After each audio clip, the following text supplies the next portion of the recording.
Pero el que tiene bienes de este mundo y ve a su hermano tener necesidad y cierra contra él su corazón, ¿cómo mora el amor de Dios en él? Hijitos míos, no amemos de palabra ni de lengua, sino de hecho y en verdad. Un versículo bastante claro. Pero el que tiene bienes en este mundo y ve a su hermano tener necesidad, está hablando de personas que financieramente, económicamente están solventes, incluso están muy bien. Pero están viendo que el hermano que se congrega con ellos tiene una necesidad. Y lo único que hace es, hermano, vamos a orar por usted, vamos a estar orando para que Dios supla. Sabiendo que nosotros somos los que tenemos la posibilidad en ese momento, no solo de orar, sino de suplir esa necesidad. El Evangelio de la Prosperidad no predica ese tipo de textos, porque ellos llenan el corazón de la gente en la codicia, en amasar riqueza, y mandan al pueblo lastimosamente, sigan orando. Vemos pastores multimillonarios, y es muy difícil que en medio de tanta dificultad los ministros y la gente llena del Espíritu Santo tenga ese deseo de acumular cosas, viendo la necesidad de su hermano que él dice que ama. Entonces eso no tiene ningún sentido, ni la Escritura promueve el que nosotros tengamos que estar acumulando riquezas. Entonces, ¿qué está diciendo la Escritura? Que no podemos tener nada porque hay personas que lastimosamente se van al extremo. Entonces no vamos a tener nada, hermano. No es eso. Lo que es que si está una persona llena del Espíritu Santo, teniendo comunión con Dios, esa persona no va a tener el deseo de acumular cosas, viendo a sus propios hermanos tener necesidad. Eso es lo que la Escritura dice. No que usted no pueda tener, porque Dios bendice para bendecir. Dios bendice para que usted ponga por obra el reino de Dios, la ayuda a los necesitados, a sus propios hermanos. No bendice para que acumulemos cosas. Eso es distinto. El reino de Dios necesita recursos. Cada vez que se hace un evangelismo, cada vez que se ayudan a los propios hermanos que dentro del pueblo, no podemos negar que hay una necesidad en muchos hermanos. De repente algunos necesitan unos medicamentos, algún hermano vino y quedó sin trabajo. Todas esas cosas, para eso se necesita dinero. Entonces, como es que mucha gente tiene muchos recursos, pastores multimillonarios, predicadores que llegan en camionetas último modelo, y el pueblo de Dios pasando necesidad. Y lo que se le dice, hermanos, sigan orando que Dios va a enviar la respuesta, en vez de convertirse ellos mismos en la respuesta. Pero eso lo hace su codicia.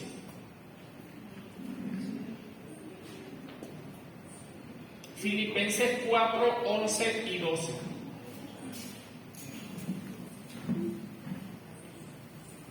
Filipenses capítulo 4, versículos 11 y 12. Eso casi no se predica. Las personas se saben del universo de creyentes. El versículo 13 es el preferido de los creyentes y de los no creyentes. Los no creyentes también se lo saben. Tú lo ves por ahí, el versículo colocado en autobuses, en camisas, en los estados de WhatsApp, en el Facebook. Hermano, todo lo puedo en Cristo que me fortalece. Eso se lo saben los creyentes y los no creyentes. Pero el versículo 11 y 12, que son los versículos antes que le dan contexto a esto, porque el versículo solo en sí no dice nada. Pero cuando usted lee el 11 y el 12, incluso el capítulo completo, usted se da cuenta que el apóstol Pablo estaba pasando por un problema. Y alguien como el apóstol Pablo, un hombre lleno de Dios, usado grandemente en el Nuevo Testamento, dice, vamos a leerlo desde el 10. En gran manera me gocé en el Señor de que ya al fin habéis revivido vuestro cuidado de mí. El apóstol dice, oye, estoy contento, de verdad que ustedes se han abocado a ayudarme. Él estaba teniendo una dificultad y no estaba en pecado. El apóstol Pablo no estaba en pecado, como lo postulan estos predicadores. No, hermano, revísese. Si usted está pasando por esto y esto, algo está pasando, revísese. Bueno, el apóstol Pablo pasaba por una necesidad, de lo cual también estaba el solícito, pero faltaba la oportunidad. O sea, yo entiendo que ustedes me querían ayudar, dice Pablo, pero no habían tenido la oportunidad. Recuerda que ahora estamos en un tiempo distinto en el que usted sale a Western Union, a las personas que ponen remesa, y usted en 2 minutos cae allá en Colombia, cae en México. Pero en ese tiempo no, todo era bajo. Imagínate cuánto tiempo duraba en llegar a esta carta que Pablo escribió a la escuela. Me pasaba muchísimo tiempo.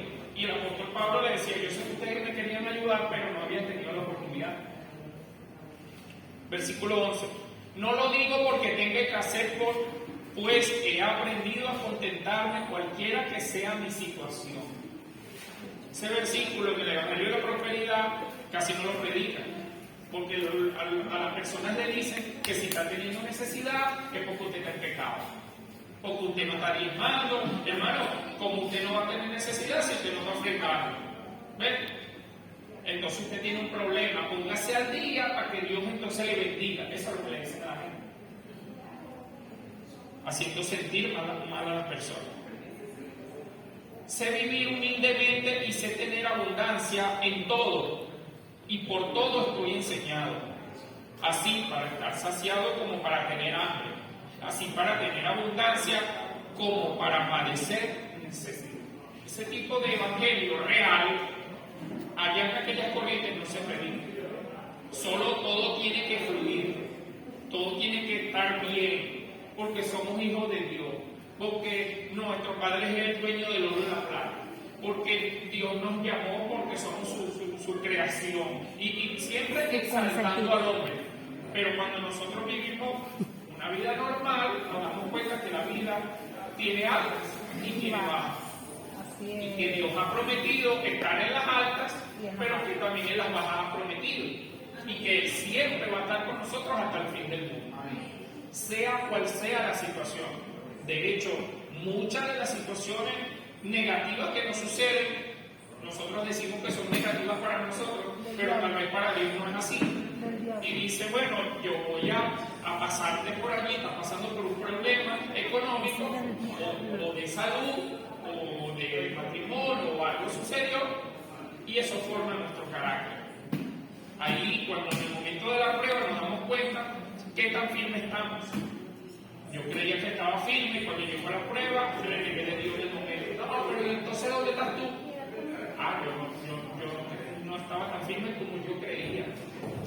Eso sirve para formar el carácter. Pero nosotros no lo queremos así, porque la carne se opone a la formación. La carne se opone al crecimiento espiritual. Y la dificultad, queramos o no, nos trae beneficio en cuanto a lo espiritual. Si la necesidad nos está haciendo ir de rodillas ante nuestro Señor a buscarlo día tras día, entonces esa necesidad es una bendición. Amén. Porque nos estábamos orando, nos estábamos buscando a Dios. La gente se comienza a congregar cuando tiene un problema, entonces bienvenido a los problemas. Si eso va a hacer que la gente se quiebre ante Dios, que busque a Dios, que la gente se acerque para que Dios se revele ante ellos, entonces estas cosas son una bendición. Amén. Pero estos movimientos no lo postulan de esa forma. Simplemente dicen que estamos en pecado, que estamos bajo maldición, que no estamos cumpliendo con los parámetros que ellos dicen. Hay un sobreénfasis en la manipulación psicológica. Hermano, pero ¿cómo vas a salir de ahí si tú no estás cumpliendo con tales principios? Y casi todo gira en torno al dinero, lastimosamente.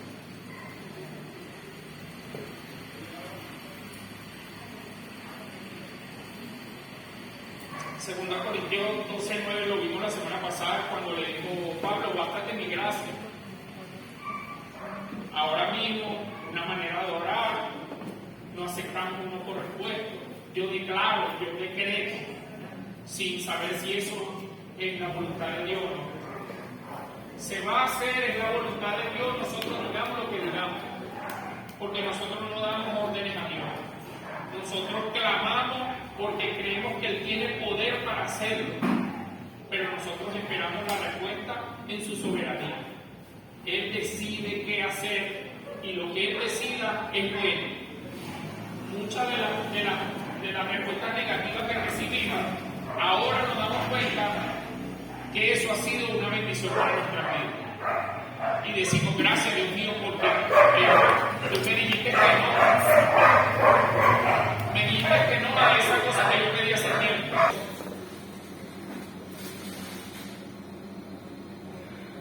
Colosenses capítulo 3, versículo 2. Versículo 1 incluso. Si pues habéis resucitado con Cristo, buscad las cosas de arriba donde está Cristo sentado a la diestra de Dios. Buscad las cosas de arriba. Lo eterno, lo espiritual, lo de Dios. Estos movimientos postulan otra cosa, tu mejor vida ahora. Vamos a amontonar cosas. Dios quiere que seamos millonarios. Yo un día escuché a Guillermo Maldonado diciendo en una predica que decía, ¿dónde están mis millones? Reclamándole a Dios supuestamente que dónde estaban sus millones. Y estas personas tienen millones de seguidores. Eso es lo alarmante.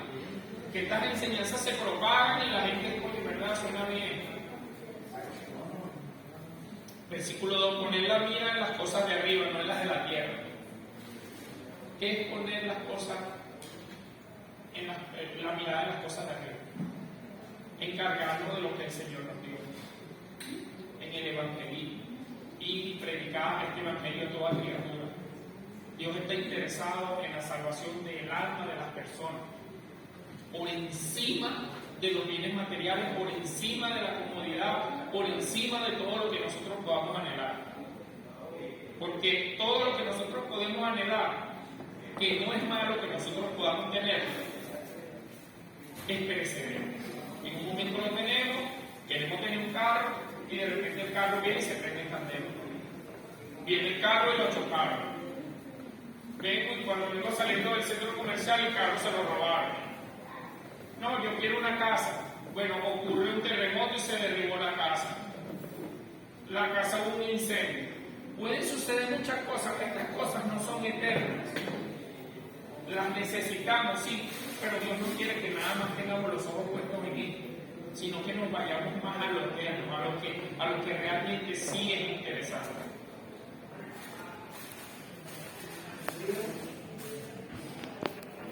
Romanos 15, 26.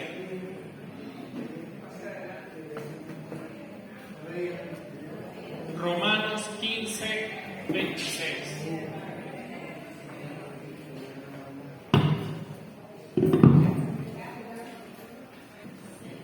Porque Macedonia y Acaya tuvieron a bien hacer una ofrenda para los ricos que hay entre los santos en Jerusalén. Eso es lo que dice el texto. Es para los pobres, ¿verdad? O sea que en Jerusalén también existía la necesidad dentro de los hermanos. ¿Ves? Ahí dice que estaban los pobres. De hecho, Jesús en un pasaje dice, cuando iban a quebrar el perfume, dice, a los pobres los van a tener siempre con ustedes. Esos textos así, pequeñitos, les pasan por encima. Se enfocan al perfume que costaba, era carísimo, sí, porque iban a enviar. Pero el mismo texto dice eso. Jesús dice, a los pobres siempre los van a tener con ustedes. A mí no van a tener siempre, dice. ¿Ven? Esto es un momento profético lo que está pasando aquí. Pero cuando yo me vaya, los pobres van a seguir existiendo. Siempre va a existir la necesidad. Pero este movimiento no postula eso. Le dicen que si no, usted está en pecado, hermano. Usted tiene que revisarse. Si usted está pasando por necesidad, es porque algo está pasando. Y no necesariamente es así. Porque la situación es compleja. Y Dios ha prometido suplir nuestras necesidades básicas. Él ha prometido y ha cumplido. El problema nosotros lo podemos tener tratando de transformar nuestros caprichos en promesas de Dios. Ahí está el problema. Dios ha prometido darme un carro. Dios ha prometido darme un apartamento. Dios ha prometido que yo tenga tal vez un reloj de $300 que yo quiero comprar. No, pero yo quiero tal alimento. Eso es un capricho tuyo. Entonces habían pobres. Y los hermanos de otras ciudades, Macedonia, acá, le dicen, mira, vamos a recoger una ofrenda y la vamos a enviar. Porque estaban haciendo la obra de Dios. Pendiente de los pobres, de los necesitados, de los que menos tenían. No, bueno, díganle a los hermanos que oren y que Dios les va a responder. Nosotros somos la respuesta a esa oración.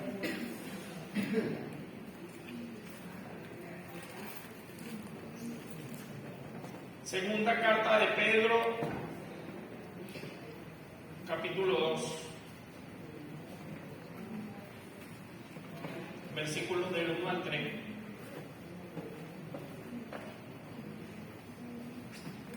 Segunda carta de Pedro. Ese capítulo es muy interesante.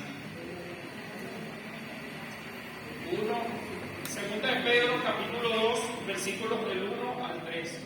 Habla de los falsos profetas y falsos maestros. La gente que sale a defender lo indefendible. Hermano, ore por ellos más bien, no hable de ellos. Pero si la Biblia habla de ellos, ¿cómo no vamos a hablar de ellos? Si la Biblia dice que tenemos que estar atentos, segunda carta de Pedro, capítulo 2, versículos del 1 al 3. Yo siempre pregunto, pero entonces, ¿quiénes son los falsos profetas y los falsos maestros de este tiempo? Ya que no podemos hablar de nadie, porque todo es relativo, hermano. ¿Cómo el pueblo va a estar apercibido? Cuidado con fulano, cuidado con esta corriente, si no podemos hacer nada. Porque lastimosamente queremos ser más buenos que Dios mismo. ¿Ven? Y lastimosamente, ahora mismo, en este tiempo, la iglesia llama ungidos y hombres de Dios a gente que Jesús, sin pelos en la lengua, llamaría ladrones. ¿Ven? Porque Jesús entró al templo y dijo, porque ustedes han convertido mi casa en una cueva de ladrones. Él lo dijo. Jesús hoy día mismo diría lo mismo de algunos sujetos que lastimosamente nosotros queremos defender. Lo malo está malo y lo bueno está bueno. Le voy a leer ese texto en la Nueva Traducción Viviente, ya que en esta versión es más claro. Pero en Israel también hubo falsos profetas, como también habrá falsos maestros entre ustedes. Ellos les enseñarán con astucias, herejías destructoras y hasta negarán al Señor, quien los compró. Esto provocará su propia repentina destrucción. Habrá muchos que seguirán sus malas enseñanzas y su vergonzosa inmoralidad. Y por culpa de estos maestros se hablará mal del camino de la verdad. Llevados por la avaricia, inventarán mentiras ingeniosas para apoderarse del dinero de ustedes. Pero Dios los condenó desde hace mucho y su destrucción no tardará en llegar. Mentiras ingeniosas para apoderarse del dinero. Tenemos aquí un agua traída de Jerusalén, que esto es puro. Entonces, sí, eso me ha parecido a eso. El trapo ungido, el aceite de la unción, la flor, con todo ese tipo de inventos, y la gente incauta por desconocimiento de las escrituras dice para proteger. Mientras más amor, tenemos más protección. Lo único que nosotros estamos diciendo es que la presencia de Dios en nuestra vida no es suficiente para cuidarnos y que yo necesito otro tipo de cosas más. Un aceite, que me va a curar no me va a curar Dios, sino es el manto ese que me voy a pasar. El aceite, el poder está en el aceite, no en la presencia de Dios ni en el poder de Dios, sino en el aceite. Y ellos son astutos para vender eso. Y el desconocimiento de las escrituras es lo que nos lleva a nosotros a caer en eso. A manipular la fe de los que... Claro. Usted entra ahí en Pares de Sufrir en la zona colonial y sale limpio. Limpio. Porque te pones un poco de agua encima. Como yo le digo a un compañero de trabajo que él es santero, nosotros siempre nos ponemos a hablar. Y yo le digo, tú cuando vas para allá, para tu padrino y esto, que tu padrino te dice, Jorge, tenemos que hacerte una limpieza, lo que pasa es que tú no entiendes. Cuando él se refiere a limpieza, es la limpieza de bolsillo. ¿Ves? Y entonces se ríe. Dice, tú sales limpio del bolsillo de ahí. Nosotros siempre tenemos conversaciones de eso. Yo creo que Dios en algún momento puede hacer algo. Pero estamos ahí colocando la semilla. El crecimiento de Dios. Sigue pegado a tu lado y no sé qué. Lucas capítulo 12.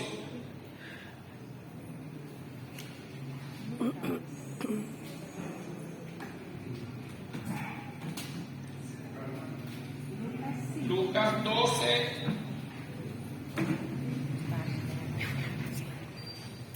Del 15 al 20.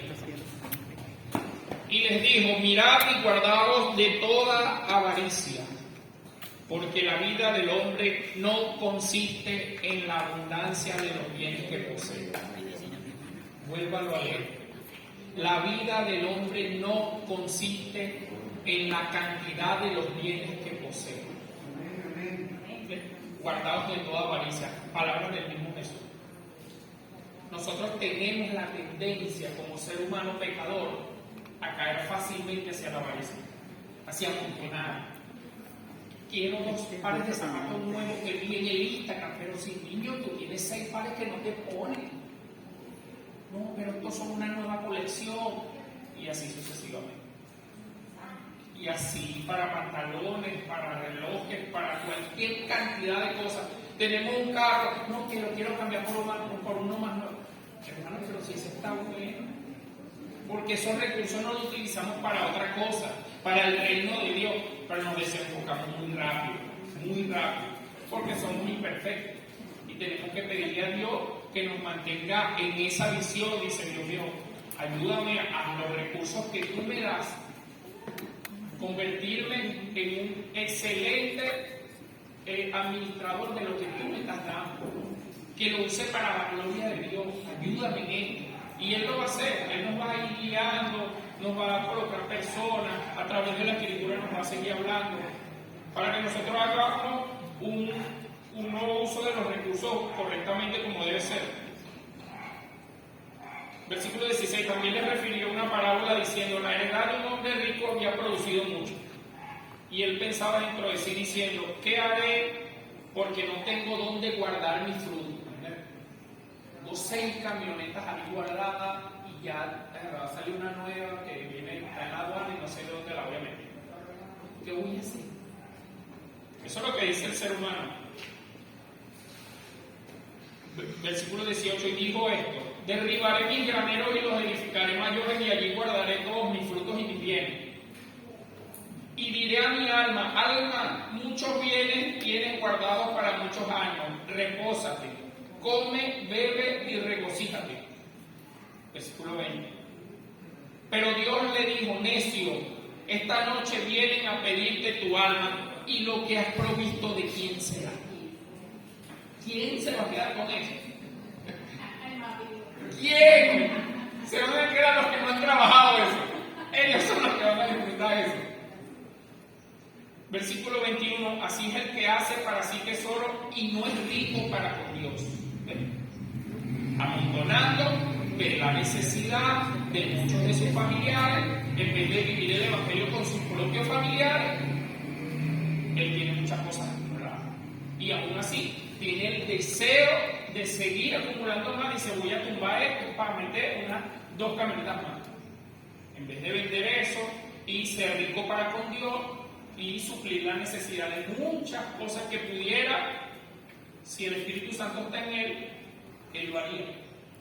Que la necesidad se conduele, se mueve a misericordia y él obra. Él entra, una persona creyente entra en el hospital J. M. de los Ríos y sale con el corazón destrozado. Al ver tantos recursos que se necesita ahí, tanta necesidad, tanto esto, y una persona que es un verdadero creyente no entra ahí y tiene 6 camionetas guardadas ahí en su casa. Eso no tiene ninguna coherencia. El Espíritu Santo primeramente lo haría que entregue eso para la obra de Dios, para que se haga una buena acción.